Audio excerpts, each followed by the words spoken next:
Welcome to Issue by Issue, the show where we take complex issues, break them down, so we can see what each side are actually saying. Today's issue, Rayshard Brooks killing. 27-year-old Brooks resisted arrest, grabbing the officer's taser, which he attempted to use during his escape. He was shot twice in the back, where he succumbed to his injuries.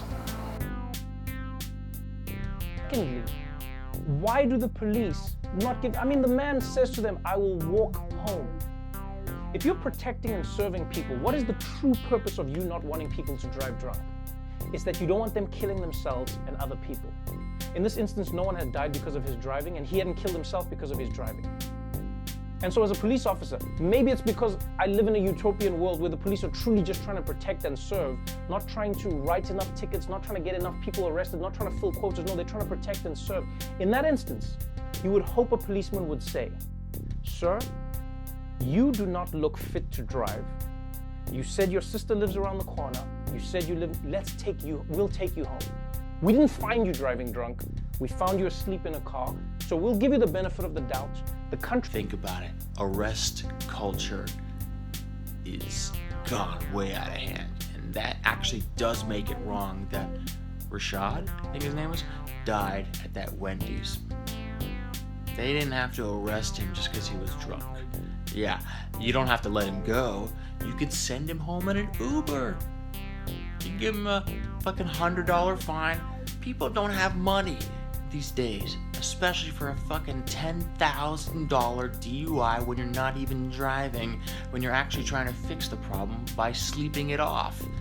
And he probably didn't have a place to go, so he stayed at the Wendy's. I want you to understand that a DUI, unless it's, unless you're involved in a traffic collision causing injury to somebody, a DUI is a misdemeanor offense. And so although it may not be a felony offense, a DUI is a misdemeanor offense in California. So we got to recognize that the severity of the crime at this point is we're dealing with a misdemeanor.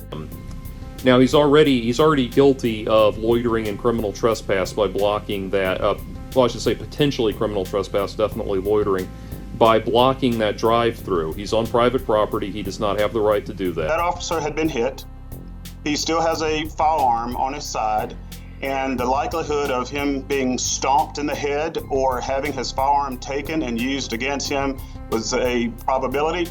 And so he did what he needed to do, and this was a completely justified shooting. So you think lethal force here was necessary? It's very necessary. The Fourth Amendment allows it. This is the objective reasonableness standard, and there's nothing two different officers grabbed for their taser, grabbed for one of the officers' tasers, got the taser, and started to run away. Again, this has all been on video. All video footage has been shown of this. He started to run away. The officers took off in pursuit, which is absolutely the correct course of action when someone is resisting arrest. That is what officers are supposed to do. They followed the rules correctly.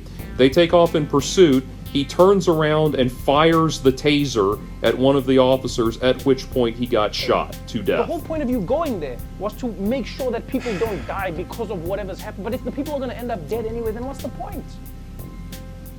There's nothing there that I support. And people say he shouldn't have resisted. Yeah, he's drunk. I'm not excusing his act, but he's drunk. Poor judgment on behalf of the arrestee does not excuse the absence of professional judgment by the police. If Rayshard Brooks took the taser and in any way threatened a police officer, poor judgment, bad judgment. That does not excuse the absence of professional judgment by the police. In Georgia, a taser is not a lethal weapon. It's rated just like pepper spray and a baton.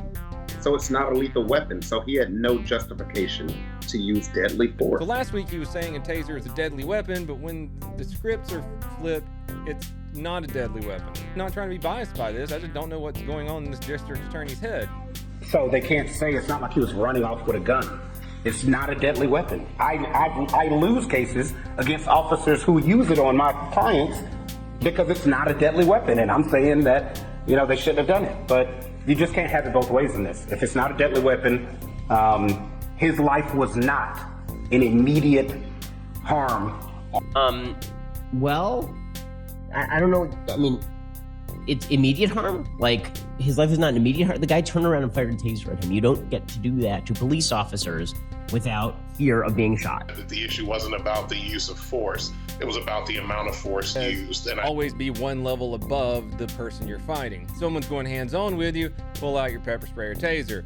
If somebody pulls out a knife, pull out your gun. If someone pulls out pepper spray or a taser, also pull out your gun, because they can incapacitate you with those, and then they have access to your gun and whatever's in your patrol car. As soon as Rayshard shot the taser at the officer went one level up and fired his service pistol. They did their job and they did it correctly. And if you assault a police officer, continue assaulting police officer, and fire a weapon at a police officer, even if it is only a taser, you fire a weapon at a police officer, they are justified in shooting Before you. George Floyd, if you're put in handcuffs, that you're just going to, get arrested or be put in the back of the car.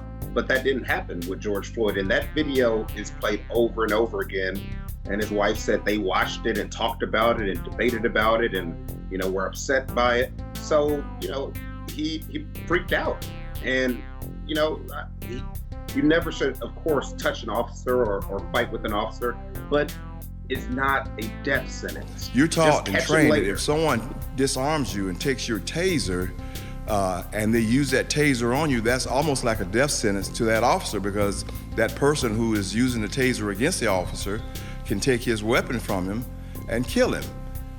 The other thing to consider is that if the taser deployment is successful on a person, and let's just say it was successful in the officer, you have Mr. Brooks, who's already shown a propensity for violence. You have Mr. Brooks, who's already shown that he's willing to flee and to try to fight against officers. And you have Mr. Brooks, who's already shown that he's willing to disarm an officer with one of their weapons and use it against them. So what's to say that he won't incapacitate this officer and then go for his handgun, and then now you have another situation on your hands.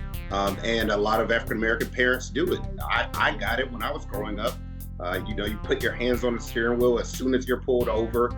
You don't raise your voice. You answer any questions immediately. You try and be polite, just because you don't want to give any reason for the officer to escalate the situation. And that's just because the relationship. We hear a lot about the talk, which a lot of parents give their kids, particularly in the Black community. Apparently, this is a talk that happens a lot, where you tell your kids, be careful around police because they might shoot you. Well, part of that talk is respect the orders of the officer. I'm pretty sure that this does not fall under the behavior that is usually covered by that talk.